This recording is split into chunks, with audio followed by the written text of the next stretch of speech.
Hi, I'm Brendan Walsh. I'm farming here with my dad John and my family near Ballylooby in South Tipperary.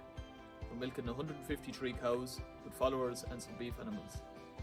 We were the 2021 Clover Sustainability category winners for the Grassland Farmer of the Year competition. Over the last number of years, we've had an increased focus on improving elements of the farm for enhanced sustainability.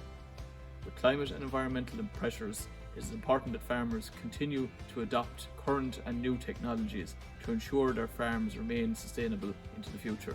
On our farm, all our slurry is spread through low emissions slurry spreading.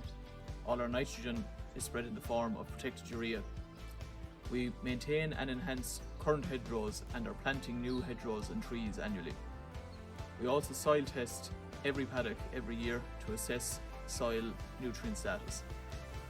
However, the main area of focus from a sustainability point of view has been the incorporation of clover. This has allowed us to reduce our chemical nitrogen input on the farm.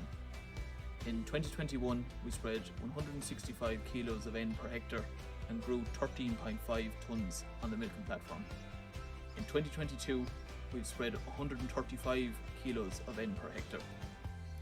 This farm is a dry farm, and we have found that during dry spells, our grass clover swards maintain growth for longer and recover quicker once the rain comes. Quality grazing infrastructure plays a big role in maintaining grassland diet through a long grazing season. We've invested in our farm roadways, but also in spur roadways, which helps us get cows to the back of paddocks.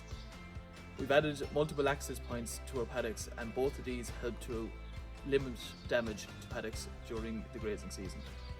We are hosting a farm walk on the 4th of October at 11 AM, and we're looking forward to seeing you all on the day.